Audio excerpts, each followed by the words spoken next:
Maravilha, então vamos aqui dar continuidade à primeira carta aos Coríntios. Estamos entrando no tópico 3, passos para uma devoção dinâmica. A devoção usa completamente os principais recursos que Deus disponibilizou para esse propósito, as Escrituras e os dons espirituais.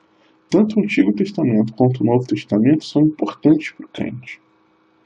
Empregar a linguagem espiritual, línguas, como disciplina devocional privada, resulta em uma auto-edificação santa.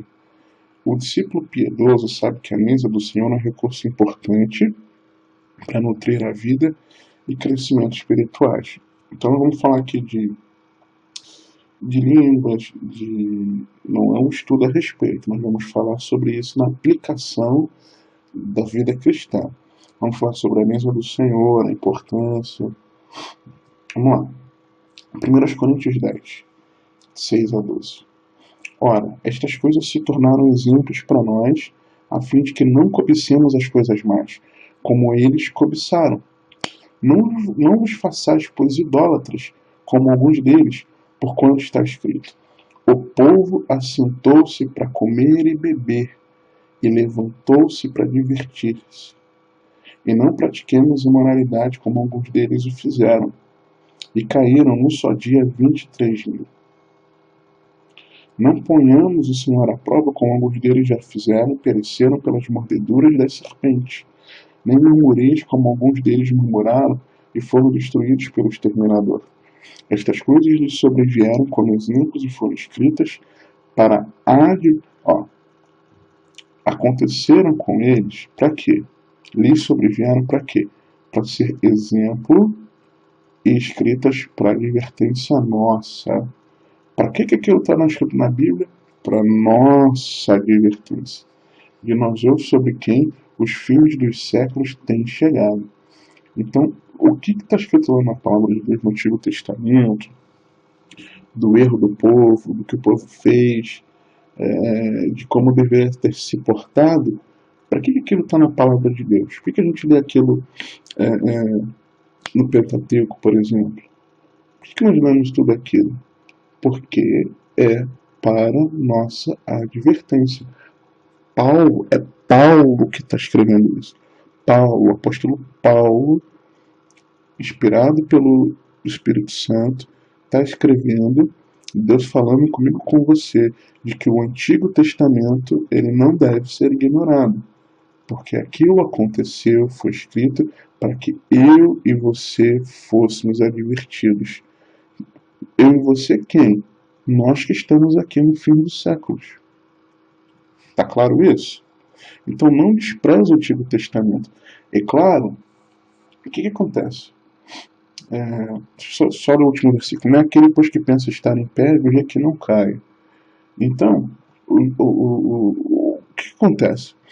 É lógico que você e eu precisamos, enquanto cristãos, não podemos basear a nossa vida espiritual e prática, né, de caminhada espiritual e caminhada cristã, no relacionamento com as pessoas, no mundo, como devemos nos portar aqui nesse mundo, baseado na antiga aliança.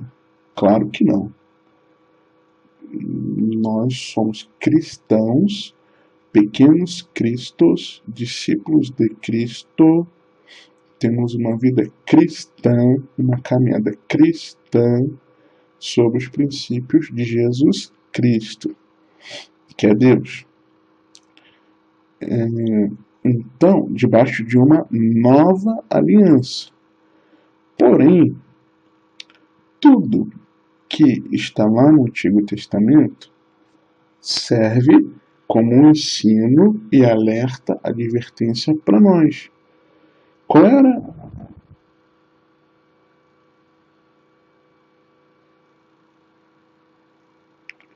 era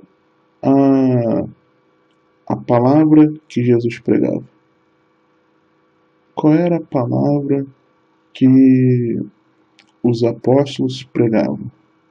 Qual era a palavra que João Batista pregava?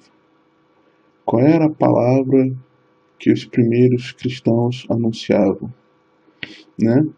Com base nos ensinamentos do Antigo Testamento. Por quê?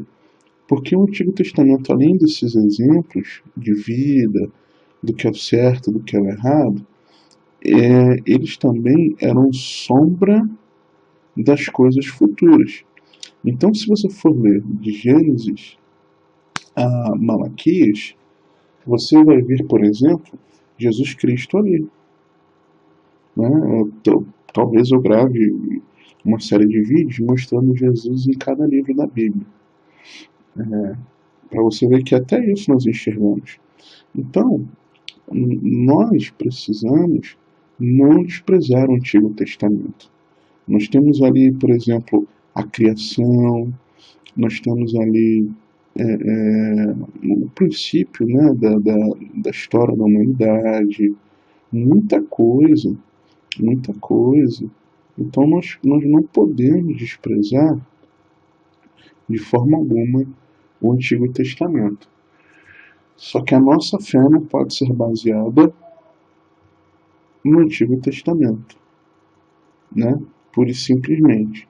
Nós buscarmos entender que todo o conselho de Deus, de Gênesis a Apocalipse, tem aplicação pessoal para mim e para você. Então reconheça que o Antigo Testamento é um exemplo para a igreja. Submeta-se à sabedoria do Antigo Testamento. Leia, estude e aplique o Antigo Testamento. 1 Coríntios 11, 20 a 29. Quando, pois, vos reunis no mesmo lugar, não é a ceia do Senhor que comeis. Porque ao comerdes, cada um toma antecipadamente a sua própria ceia, e há quem tenha fome, ao passo que há também quem se embriague. Mantendes porventura casa onde comer e beber? Ou menosprezais a igreja de Deus e vergonhais os que nada têm? Que vos direi? Louvar-vos-ei?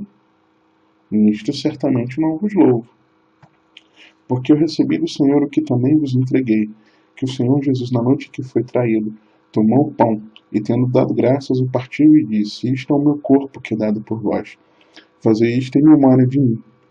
Por semelhante modo, depois de haver ceado, tomou também cálice, dizendo: Este cálice é a nova aliança no meu sangue. Fazei isto todas as vezes que o beberdes em memória de mim. Porque todas as vezes que comerdes este pão e beberdes o cálice, anunciais a morte do Senhor até que ele venha. Por isso, aquele que comer o pão ou beber o cálice do Senhor indignamente será réu do corpo e do sangue do Senhor. Examine-se, pois, um homem a si mesmo, e assim coma o pão do pão e beba do cálice. Pois quem come e bebe sem discernir o corpo, come e bebe o juízo para si. Então, o que Paulo ele está falando ali? Você nota aqui, Paulo ele fala algumas coisas interessantes. Ele está dizendo, por exemplo, de que ele estava mostrando que os irmãos, quando se reuniam, estavam reunidos ali no mesmo lugar, mas não estavam comendo da ceia do Senhor. Por quê? Porque ali eles não estavam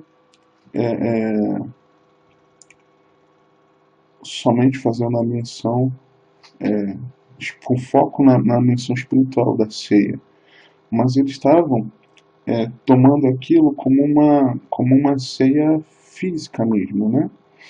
Um alimento, uma refeição física. E o que acontece? Porque a Bíblia fala, Paulo fala, que eles estavam ali antecipadamente, alguns antecipadamente tomavam sua própria ceia, e alguns ficavam com fome, e outros se enchiam. Então a igreja ela era formada de pessoas muito pobres também, alguns até escravos, né? De um lado, pessoas muito pobres, e de outro lado, pessoas ricas. Então, existia aquele que tinha dificuldade mesmo na sua alimentação, por exemplo, e aqueles que não. E muitas vezes, esses não queriam esperar e comiam, né? Como talvez esses aqui também pudessem não querer esperar e comiam, talvez pelas dificuldades que passavam. E na verdade tinha aquele que ficava com fome, esse aqui não ficava, porque comia em casa. Ao passo de que esse aqui acabava ficando porque não tinha tanta fartura como os ricos tinham. Então ele fala: poxa, vocês não têm casas onde comer e beber, não? Vocês querem encher a pança aqui no convívio dos irmãos?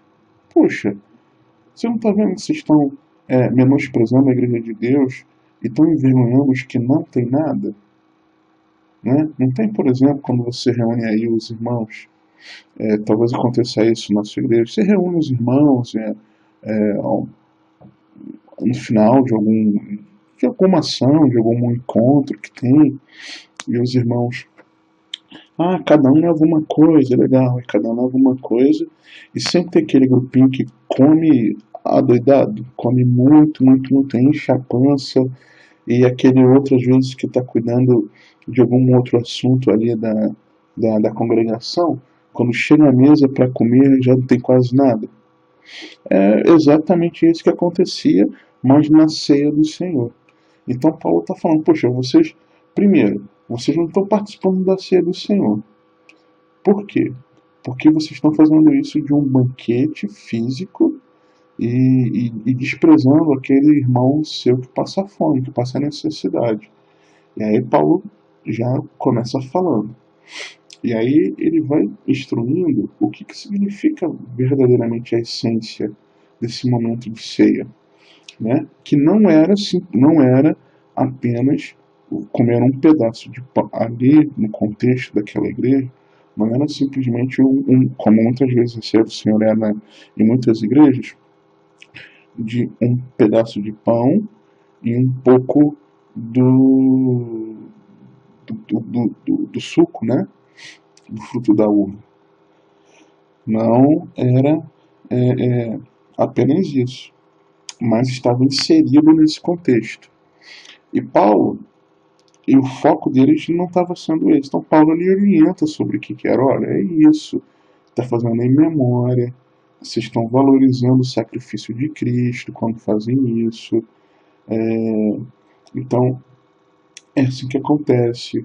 O pão simboliza o corpo, o pão é o corpo, simboliza, não é, mas simboliza. O cálice da nova aliança, aliança pelo sangue, ok? E todas as vezes que vocês comem e vocês bebem, vocês estão fazendo isso em memória de mim. Então Paulo lembra aquilo que Jesus falou, que Jesus ensinou, né? E que Paulo havia recebido a instrução de Deus, do Senhor Jesus, e Paulo já tinha ensinado. E ele estava relembrando o que também vos entreguei. Ou seja, eu já expliquei isso para vocês, mas vocês continuam, vocês querem fazer errado. Eu preciso corrigir. Por isso então que Paulo escreve a respeito disso. E aí ele fala, continua, olha, quando vocês fazem isso, vocês estão anunciando que Jesus morreu, que Jesus se sacrificou por amor a nós, pelo perdão dos nossos pecados, para nos reconciliar com Deus. E quando é para vocês fazerem isso? Até que ele venha. Então é algo que permanece até hoje. E aí ele fala, olha, por isso, como isso é tão espiritual, é tão importante participar da mesa do Senhor, quem come do pão ou bebe o cálice de forma indigna vai ser réu do corpo e do sangue. O que você precisa fazer? Você precisa se examinar. Depois de você se examinar a si mesmo, você vai comer do pão e beber do cálice.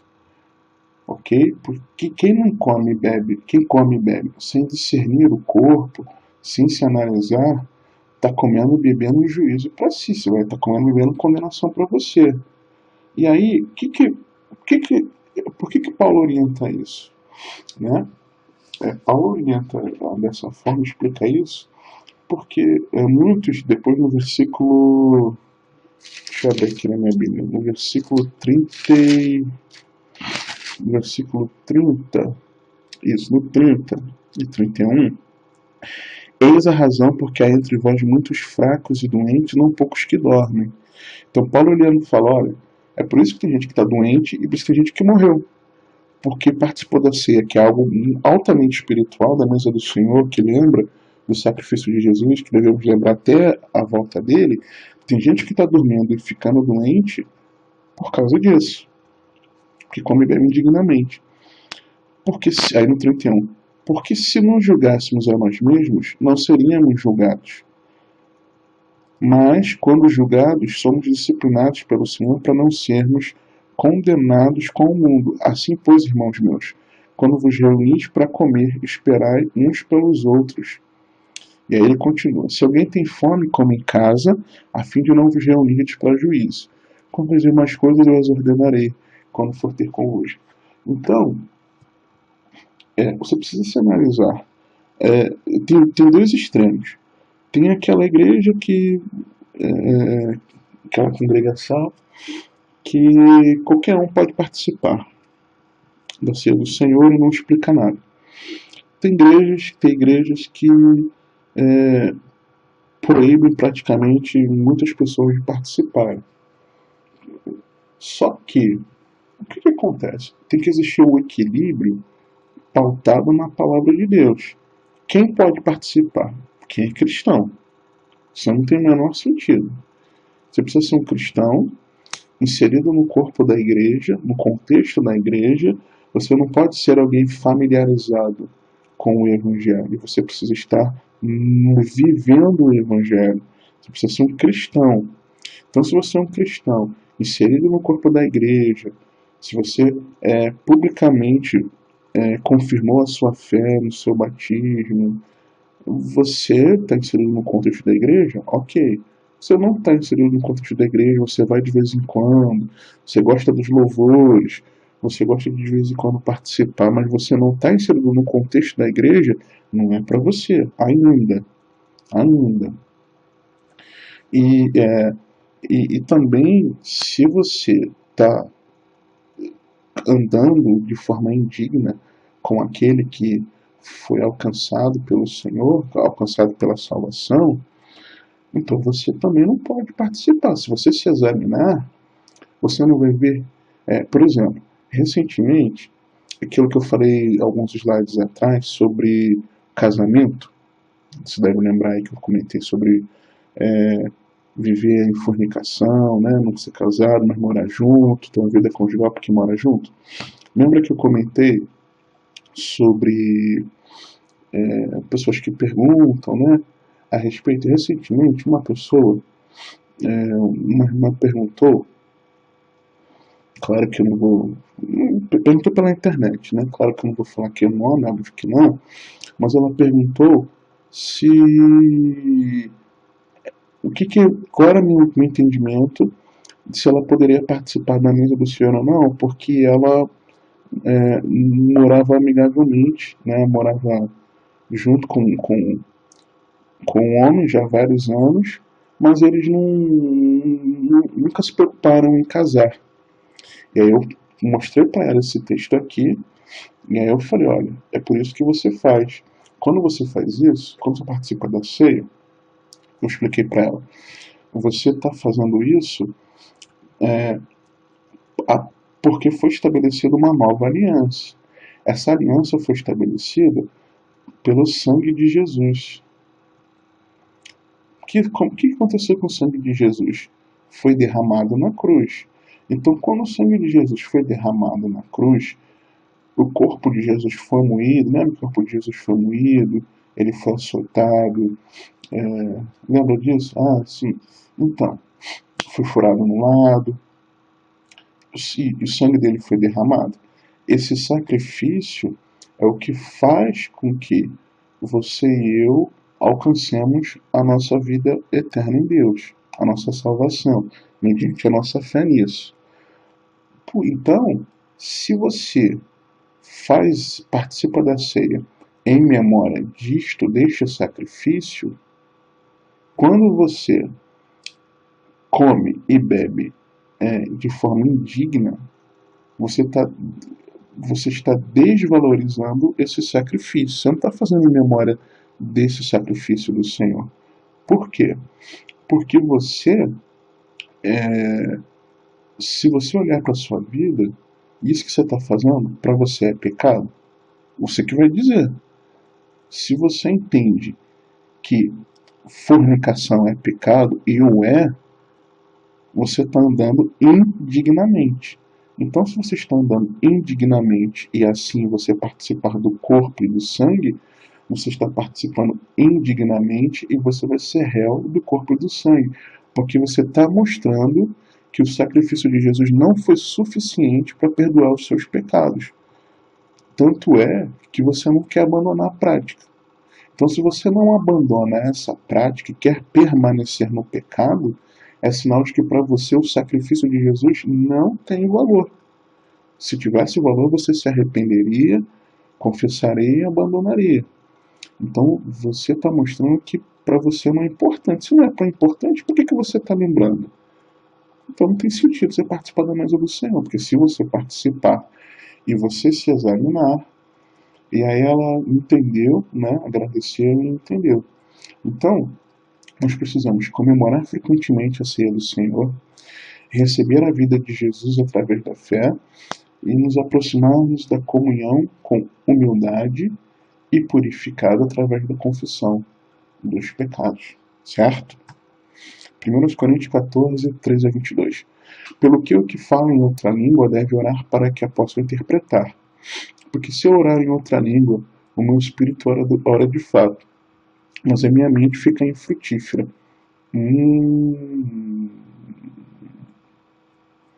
Interessante isso, hein? Que farei, pois? Orarei com o espírito, mas também orarei com a mente. Cantarei com o espírito, mas também cantarei com a mente. Então, eu creio em, em, em línguas espirituais? Sim, mas nem sempre o é, né? Às vezes não é. Mas sim, creio nela para edificação. Mas o que acontece?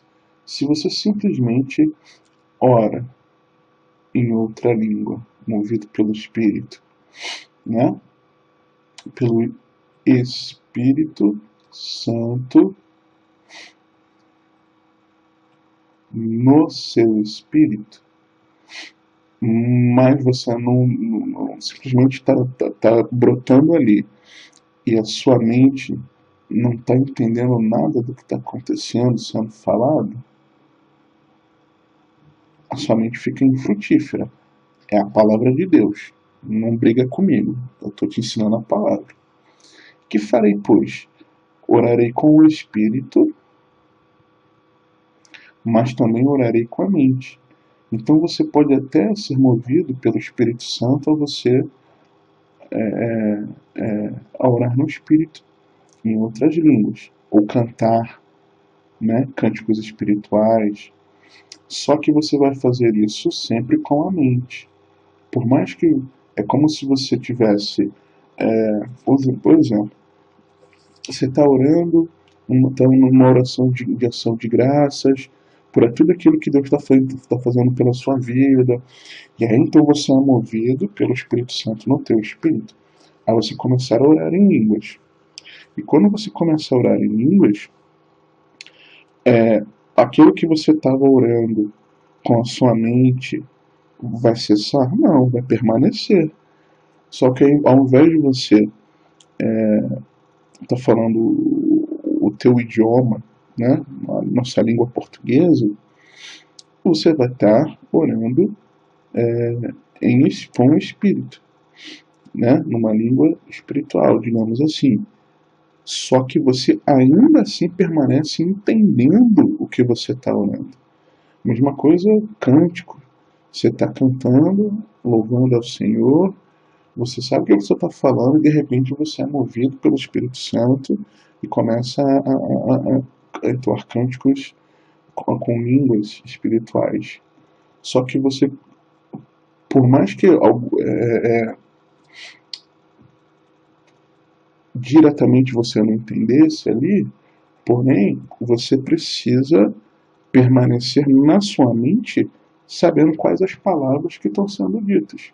Então, por exemplo, você está expressando com os seus lábios talvez algo não compreendido para você, mas a sua mente sabe aquilo que está sendo falado, né? Então é muito interessante isso. E continua 16. E se tu bem disseres apenas em espírito, como dirá um do outro o amém depois da tua ação de graças, visto que não entende o que dizes? Porque tu de fato dás bem as graças, mas o outro não é edificado. Dou graças a Deus porque falo em outras línguas, mais do que todos vós. Contudo, olha o que Paulo fala, ó, porém, eu falo em línguas, mais do que todo mundo. Né?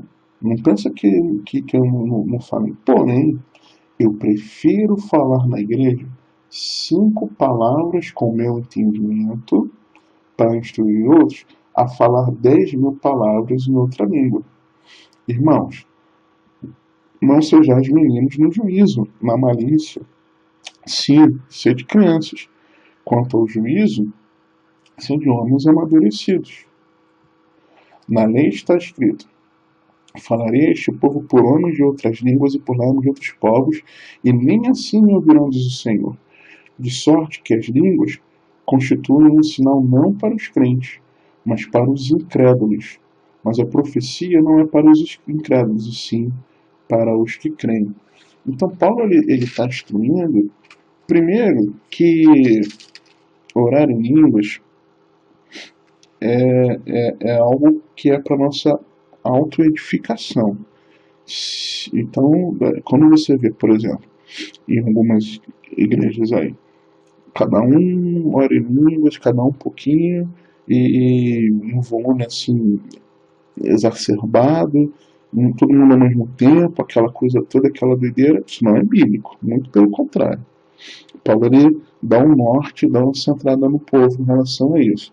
E aí ele fala também que é preferível que ele primeiro que deve ser feito com moderação, não todo mundo junto, aquela coisa doida, que deve ser feito para autoedificação. Se não for para autoedificação, né, eu estou orando em línguas, estou cantando em línguas, mas para minha edificação, né, no momento ali meu com Deus, se não é assim, se for para a igreja, que não seja uma confusão como acontece, tenha quem interprete. E se eu faço isso, seja para mim mesmo, ou que alguém interprete, né, para a igreja, que seja algo que eu ainda saiba o que está fluindo de mim. Né? E mesmo assim, eu prefiro falar coisas que as pessoas compreendam do que elas não compreendam. É mais importante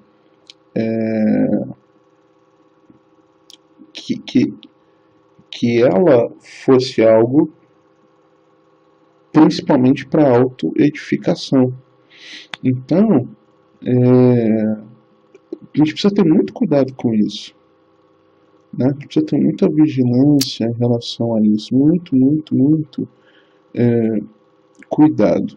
Nós precisamos ter muito cuidado em relação a isso aqui. Empregue a linguagem espiritual e natural na adoração e devoção. Deseje uma declaração profética. Diferencie entre as declarações proféticas e a atividade profética. Né? São ações diferentes. Aqui, ó. Mas a profecia não é para os incrédulos, e sim para os que creem. Então é algo diferente para nós. Quarto, princípios vitais para uma vida dinâmica na igreja. A vida em corpo da igreja, não do crente independente. Você não é igreja. Eu não sou igreja. Porém, nós juntos somos igreja. Entendeu? A igreja não sou eu. A igreja não é você. A igreja somos nós. O coletivo dos servos de Deus é a igreja. O crente, independentemente, individualmente, não é igreja, mas no coletivo, certo? A vida em corpo da igreja é a chave para a compreensão do comportamento divino no Novo Testamento. Não devemos presumir que os apóstolos pensavam com predisposição ao individualismo inflexível. Deus trata a igreja como um corpo e com os indivíduos como partes ou membros. Por isso que é importante nós estarmos inseridos no contexto de uma congregação, de uma igreja local, de termos relacionamento com irmãos. É muito importante. Os membros individuais deveriam colocar as preocupações do corpo ou da congregação acima dos próprios. Dessa forma, será aberta a nossa compreensão sobre a verdade dinâmica que Deus tem em mente para a igreja. 1 Coríntios 1, 10. Rogo-vos, irmãos, pelo nome do nosso Senhor Jesus Cristo, que faleis todos a mesma coisa e que não haja entre vós divisões. Antes, sejais inteiramente unidos na mesma disposição mental e no mesmo parecer. Saiba que os crentes devem ser unificados em sua devoção ao Evangelho de Cristo. Reconheça onde você faltou e arrependa-se. Então nós precisamos ter essa vida comum, enquanto corpo, enquanto igreja, não individualmente. E se nós não temos andado assim, que nós reconheçamos isso, vejamos onde estamos errando, o que precisamos fazer para que possamos andar como corpo mesmo. 1 Coríntios 3, 1 a 4. Eu, porém, irmãos, não vos pude falar como a espirituais, e sim como a carnais, como a crianças em Cristo. Leite vos dei a beber, não vos dei alimento sólido, porque ainda não podiais suportá-lo. Nem ainda agora podeis, porque ainda sois carnais. Olha só, Porquanto, havendo entre vós ciúmes e contendas, não é assim que sois carnais, e andais segundo o homem? Quando, pois, alguém diz, eu sou de Paulo, e outro, eu de Apolo, não é evidente que andais segundo os homens? Reconheça que a divisão na igreja é pecado. Então a pessoa... Vocês não precisam nem falar muito sobre isso, Você entende, é muito claro isso.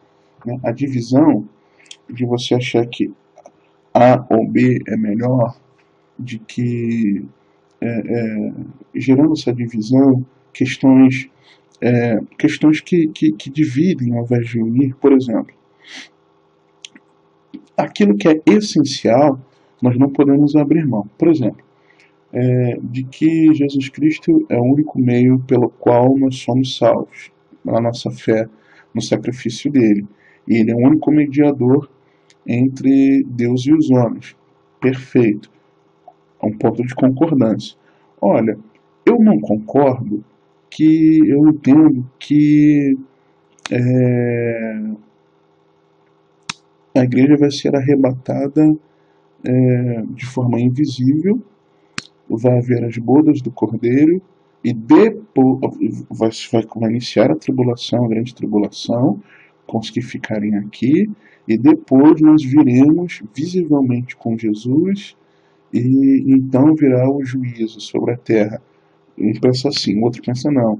O Jesus só vai voltar uma vez de forma visível a todos, a toda a terra, e virá com seus anjos, os que ressuscitarão primeiro, os mortos em Cristo ressuscitarão primeiro, serão transformados num corpo glorificado, nós também seremos em seguida e encontraremos com Jesus nos ares, mas será visível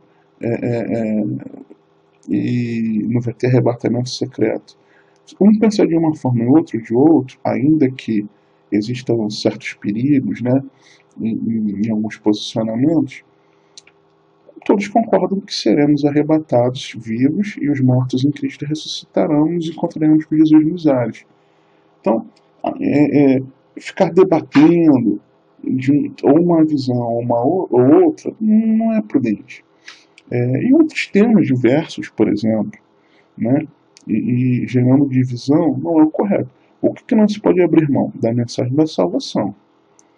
Entendeu? Então, se a mensagem da salvação é essa, se tem os fundamentos cristãos enraizados, compreendidos, vividos, praticados, então algumas questões doutrinárias, vamos dizer assim, de,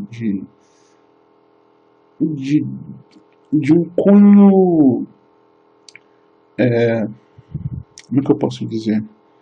Não é que não seja importante, mas talvez de uma interpretação, né? Talvez de um cunho interpretativo, não essencial para a salvação, não é motivo de debate, muito pelo contrário. Então nós temos que ter cuidado que às vezes divisões podem surgir a partir disso aí, tá? 1 Coríntios 5, e muitas vezes dentro de uma mesma congregação. 1 Coríntios 5, de 1 a 8. Geralmente, se ouve que há entre vós imoralidade, moralidade tal, como nem mesmo entre os gentios, isto é, haver quem se atreva a possuir a mulher de seu próprio pai. Olha o que está acontecendo no meio da igreja.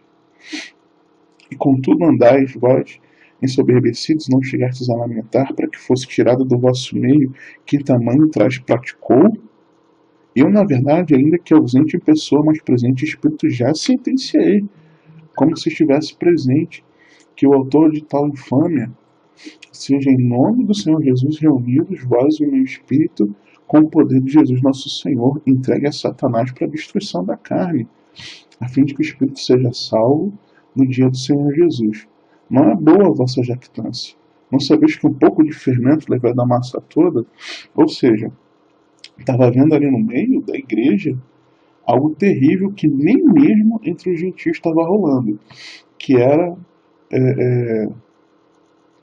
filhos possuindo a mulher do seu pai. E a igreja estava tão soberbecida, tão jactanciosa, que não se importava com o pecado. Isso não se parece com o que está acontecendo hoje em dia? O pecado está rolando solto no meio da igreja e às vezes as pessoas não estão nem aí, não se importam. Às vezes você tem dentro da congregação pessoas na prática pesada de alguns pecados, visíveis, notórios. Deus já falou, a pessoa já confirmou, e muitas vezes se passa a mão na cabeça, deixa para lá, não se confronta ao pecado, não se prega contra o pecado, não se denuncia o pecado, não chama a pessoa para conversar, deixa rolar, talvez com medo de perder membresia, de perder mão de obra, né, na seara, e deixa rolar. E fica por isso mesmo. Vários casos, várias situações, vários escândalos que surgem aí. A gente não tem visto isso, né? Talvez você veja na sua própria congregação, né? E fica por isso mesmo. Então, aí Paulo fala, olha, caramba, nem no meio dos ímpios está acontecendo isso. Tá demais. Isso é imoralidade. Não. Vocês não estão nem aí. Que isso? Que absurdo é isso? Não pode ser assim, não. Eu mesmo já tenho sentenciado esse camarada como se eu já estivesse aí. Né? Para quê? Para que entregue a Satanás para a destruição da carne, o espírito dele seja salvo. Ou seja, para que ele, Deus permita que ele sofra as consequências do seu pecado, que ele aprenda com os erros dele, para que ele possa se arrepender e o espírito dele ser salvo, né? E o espírito dele seja salvo. Que o Senhor cuide, trate dele mesmo, que ele tiver que sofrer, ele sofra, mas que ele seja salvo no final, né? Olha, irmãos, não é boa essa jactância, não. Que isso? Vocês não sabem que um pouco de fermento leveda a massa toda? Vocês não sabem que essa pessoa que está cometendo essa atrocidade no meio de vocês não estão nem aí, vão levedar toda a massa? Vocês não sabem disso? Vocês não sabem que vai levedar toda a massa? Não. Foge disso aí. Exorta isso. Não pode ficar assim, não. Como é que vocês deixam o pecado correr solto? Vocês estão tolerando o pecado. Vocês estão tolerando o pecado. Não, vocês precisam se arrepender disso. Era disso que Paulo estava tratando. Lançai fora o velho fermento, para que sejais massa nova massa, como sois de fato sem fermento. Pois também Cristo, nosso Cordeiro Pascal, foi imolado. Então Cristo, o nosso Cordeiro Pascal, ele foi imolado para que nós pudéssemos andar sem fermento, lançando fora o pecado, lançando fora o velho fermento, para como nova massa, novas criaturas possamos andar. Por isso celebramos a festa não com o velho fermento, nem com o fermento da maldade e da malícia, e sim com os asmos da sinceridade e da verdade. Gente, no meio da igreja precisamos andar dignamente como aqueles que já estivessem na luz. Vocês não podem tolerar o pecado, não. Lança fora esse velho fermento. Em nome do Senhor Jesus. Não negligencie a disciplina da igreja. Compreenda que tal negligência incentiva a vida desenfreada e indisciplinada. O que acontece? A pessoa vê o outro que não é exortado, ou ela própria está na prática do pecado não é exortada, a pessoa acha que está tudo certo. Você tem que pregar contra o pecado. Você tem que pregar contra essas questões. E você precisa chamar a pessoa e conversá-la. Conversar com ela, discipliná-la. Não pode ser assim. Né? A própria pessoa acha que está tudo certo e os outros acabam achando que está tudo certo. Não pode ser assim, irmãos. De jeito nenhum. De jeito nenhum. Senão, ao invés de nós produzirmos pessoas salvas, nós estamos produzindo evangélicos, né? Como vamos dizer, o melhor momento da igreja, porque a igreja está crescendo, temos muitos prédios por aí, muitas pessoas. Só que, na verdade, nós temos um grande percentual de pessoas não salvas, mesmo no meio do convívio evangélico. Entendeu? Então, muito cuidado. Talvez você mesmo. Muito cuidado. Eu preciso ter esse cuidado. 1 Coríntios 12, 12 e 27. Porque assim como o corpo é um e tem muitos membros, e todos os membros, sendo muitos, constituem um só corpo, assim também com respeito a Cristo. Pois em um só Espírito todos nós fomos batizados em um corpo, quer judeus, quer gregos, quer escravos, quer livres, e a todos nós foi dado beber de um só Espírito. Porque também o corpo não é um só membro, mas muitos. Se disser o pé, porque não sou mão, não sou do corpo, nem por isso deixa de ser do corpo. Se o ouvido disser, porque não sou olho, não sou do corpo, nem por isso deixa de o ser. Se todo o corpo fosse olho, onde estaria o ouvido? Se tudo fosse ouvido, onde o olfato? Mas Deus dispôs os membros, colocando cada um deles no corpo como lhe aprouve. Se todos, porém, fossem um só membro, onde estaria o corpo? O certo é que há muitos membros, mas um só corpo. Não podem os olhos dizer à mão, não precisamos de ti, nem ainda a cabeça aos pés, não preciso de vós. Pelo contrário, os membros do corpo que parecem ser mais fracos são necessários. E os que nos parecem menos dignos do corpo, a estes damos muito maior honra. Também os que em nós não são decorosos revestimos de especial honra. Mas, aqui ó, interessante isso, né? Os membros do corpo que parecem menos dignos, damos uma honra a eles de que forma? E os que não são decorosos, o que nós fazemos? Nós revestimos de especial honra. Então, algumas partes do corpo, né, devem ficar cobertas, protegidas, revestimos de especial honra, né, fazendo uma alusão aqui ao corpo humano, né? Mas os nossos membros nobres não têm necessidade disso.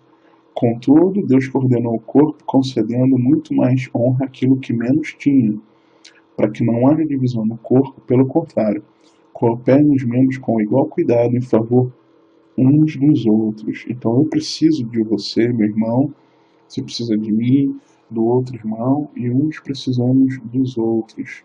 De maneira que se um membro sofre, todos sofrem com ele, e se um deles é honrado, com eles todos se regozijam. Ora, vós sois corpo de Cristo e individualmente membros desse corpo. Então, irmãos, a Bíblia fala, se um membro sofre, todos sofrem. Então isso de dizer, é muito romântico, chorar com os que choram, só que se você ficar chorando sempre com os que choram, você vai ser uma esponja e vai absorver os problemas dos outros, não pode ser assim. Não, você pode e deve ser assim, no sentido de você, naquele momento ali, você se compadecer da dor do teu irmão. E se ele está sofrendo, você sofrer também. Por quê? Porque é bíblico. Se você não quer sofrer, se você não quer se compadecer do teu irmão, vai fazer outra coisa, mas não vai viver, não vai ser um cristão. Faz parte isso. E da mesma forma, seu irmão está sendo honrado, né? Está vivendo, está testemunhando de algo que está acontecendo na vida dele, nós precisamos nos alegrar. Se você ficar com inveja, ao invés de você se alegrar, está errado também. Então, muito cuidado. Promova unidade dentro do corpo de Cristo. Creia que Deus coloca cada membro no corpo de modo a melhor servir seus propósitos. Cada um tem o seu propósito. Né? 1 Coríntios 14, 26 a 40. Que fazer, pois, irmãos? Quando vos reunis, um tem salmo, outro doutrina, este traz revelação, aquele outra língua, e ainda outra interpretação. Seja tudo feito para edificação. Complementando aquilo que eu estava falando aqui, nós vamos falar aqui, ó. No caso de alguém falar em outra língua, que não sejam mais do que dois, ou quando muito três, e isto sucessivamente, e haja quem interprete. Não é todo mundo junto, é sucessivamente, e que sejam poucos, ok? E que sejam poucos. Isso, de preferência, quem interprete. Se não houver intérprete, fica calado, fala consigo mesmo e com Deus. Está se auto-edificando. E mesmo assim, lembra que nós vimos anteriormente? Pensando aquilo que está sendo falado em outra língua. Tratando-se de profetas, fale apenas 2 ou 3 e os outros julguem. Então, profecia é para ser julgada, ok? Não é simplesmente para aceitar e pronto, acabou. Você vai julgar se aquilo é bíblico, vem de Deus ou não. Se porém vier revelação a outra e que esteja sentado, cabe-se o primeiro. Porque todos podereis profetizar, um após o outro, para todos aprenderem e serem consolados. Os espíritos dos profetas estão sujeitos aos próprios profetas, porque Deus não é de confusão e sim de paz, como em todas as igrejas dos santos. Então, aquela balbúrdia que às vezes a gente vê acontecendo, não vou pedir perdão não, mas aquela balbúrdia que nós vemos acontecendo muitas vezes em muitos, entre aspas, cultos a Deus, que não são cultos a Deus, é uma reunião de profetas, uma disputa de vasos, e algumas coisas parecem até terreiro, né? É realidade. E o Paulo estava aqui colocando ordem, porque estava uma bagunça no culto, e a igreja estava desordenada em relação a isso. Aí continuando 34. Conservem-se as mulheres caladas nas igrejas, porque não lhes é permitido falar, mas estejam submissas como também a lei determina. Se porém querem aprender alguma coisa, interroguem em casa o seu próprio marido, porque para a mulher é vergonhoso falar na igreja. Porventura a palavra de Deus se originou em meio de vós, ou veio ela exclusivamente para os outros? Se alguém se considera profeta ou espiritual, reconheça ser mandamento do Senhor que vos escrevo. E se alguém o ignorar, será ignorado. Portanto, meus irmãos, procurai com zelo o dom de profetizar, e não proibais o falar em outras línguas. Tudo, porém, seja feito com ordem e decência. Então, está falando, olha, você pode profetizar, você pode falar em outras línguas, mas precisa ter decência e ordem. Não abra mão disso. Mantenha a ordem nas reuniões da igreja. Não permita que nenhuma declaração profética fixe em julgamento. Então, por exemplo, quando surge uma profecia, é bíblico, tá? Deus usa, os dons não cessaram. Você tem um julgamento, não é só porque a pessoa falou, um eus que te digo, o Senhor vos fala, ei, meu servo, assim eu te digo. Né? Não é por isso que você não vai julgar a profecia. Você precisa sim. Eu preciso julgar, você precisa julgar. E ver se aquilo vem de Deus ou não, ter discernimento espiritual também. E quinto, vamos lá. Diretrizes para o crescimento no espírito. Aprender como usar os dons espirituais é vital, pois eles são os recursos que Deus nos deu para nutrir o crescimento. Isso acontece na congregação através da edificação e, mais além, através da evangelização. Então, usando os dons espirituais, nós nutrimos o crescimento, né? Deus nutre o crescimento através dos dons que Ele nos deu. E isso tanto na edificação da igreja, como também na evangelização para alcançar os perdidos. 1 Coríntios 12, 4 a 11. Ora, os dons são diversos, mas o Espírito é o mesmo. E também há diversidade nos serviços, mas o Senhor é o mesmo. E não há diversidade nas realizações, mas o mesmo Deus é quem opera tudo em todos. A manifestação do Espírito é concedida a cada um visando a um fim proveitoso. Porque a um é dada mediante o Espírito a palavra da sabedoria, e a outro, segundo o mesmo Espírito, a palavra do conhecimento, a outro no mesmo Espírito a fé, e a outro no mesmo Espírito dons de curar, a outro operação de milagres, a outro profecia, a outro discernimento de espíritos, a um variedade de línguas, e a outro capacidade para interpretá-las. Mas um só e o mesmo Espírito realiza todas estas coisas, distribuindo-as como lhe apraz a cada um individualmente, porque assim como o corpo é um e tem muitos membros, e todos os membros, sendo muitos, constituem um só corpo, assim também com respeito a Cristo. Compreenda que Deus opera através dos dons espirituais para reproduzir o ministério do Senhor Jesus Cristo em sua igreja. Reconheça a importância desses dons para o ministério dinâmico. Então faz parte. Nós não podemos cessar os dons não cessaram. Os dons não cessaram. Então, através desses dons, nós reproduzimos o ministério de Jesus na igreja dele. Então, são importantes. Para ter um ministério dinâmico, uma ação dinâmica da igreja, os dons espirituais são importantíssimos. Nós precisamos reconhecer isso. 1 Coríntios 14, 1 a 5. Segui o amor e procurai com zelo os dons espirituais, mas principalmente que profetizeis. Pois quem fala em outra língua não fala a homens, senão a Deus, visto que ninguém o entende, e em espírito fala mistérios. Mas o que profetiza fala aos homens, edificando, exortando e consolando.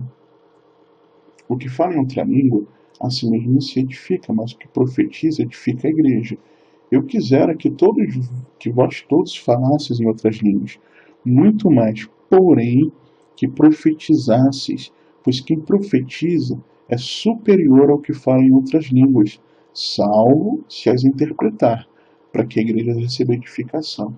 Então, é muito claro aqui, vendo que um dom, que é um dom para os outros, né, algo que é para os outros, é muito maior do que algo para mim mesmo.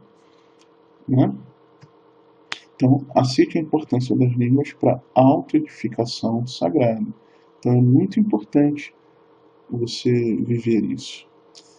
E sexto e último tópico, princípios fundamentais para a fé. A fé crê e enfoca a proclamação da palavra de Deus sem reservas. 1 Coríntios 4:20. Porque o reino de Deus consiste não em palavra, mas em poder. Reconheça que o ministério do reino envolve sinais, prodígios e milagres que demonstram o poder de Deus. Clame humildemente a Deus para restaurar a miraculosa dimensão da igreja.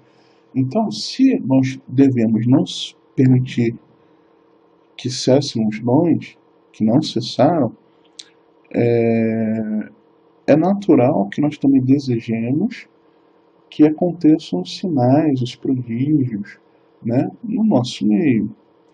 Porém, isso é uma consequência de uma vida em Deus. É uma consequência de uma vida em Deus com propósito de edificação. Não é com propósito de salvação, não é com propósito de crescimento da congregação, do ministério, da denominação, mas como consequência daqueles que caminham em Deus, que são cheios do Espírito Santo, uma consequência, né? Que não deve ser desprezado, ok? 1 Coríntios 15, 58. Portanto, meus amados irmãos, sede firmes, inabaláveis, sempre abundantes na obra do Senhor, sabendo que no Senhor o vosso trabalho não é vão. Então, precisamos ser firmes, não líquidos, mas firmes, pessoas que não são abaladas, né? Mesmo que as questões venham, vem de um lado, vem de outro, precisamos ser inabaláveis e abundantes sempre na obra do Senhor, sabendo que o que nós fazermos pelo reino de Deus nunca, jamais será em vão. Então nunca desista, continue firme na fé e abundante no serviço a Deus.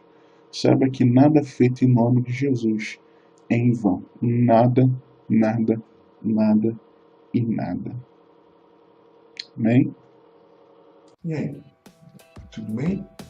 Você foi edificado com esses ensinamentos? Olha, a minha oração é para que você tenha sido muito edificado com esses ensinamentos.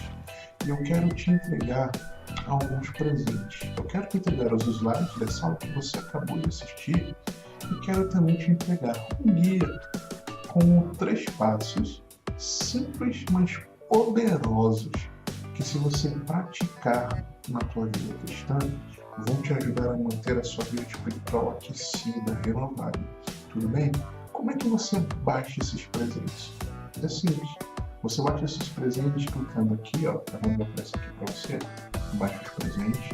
Na descrição aqui do vídeo também, eu dou dos presentes. E no final do vídeo, aqui na lateral. Ok?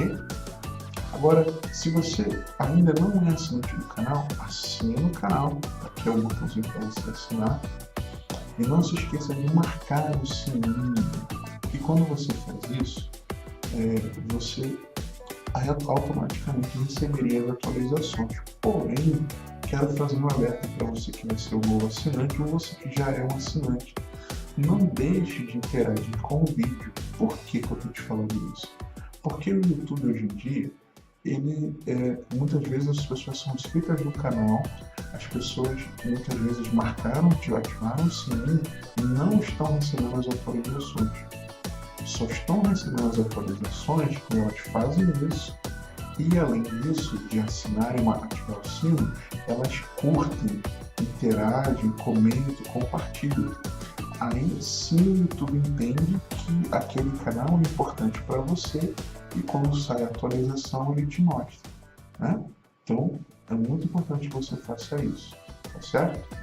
Que o Senhor te abençoe e te guarde, que Ele te conduza e governe sua vida, que você tenha acesso.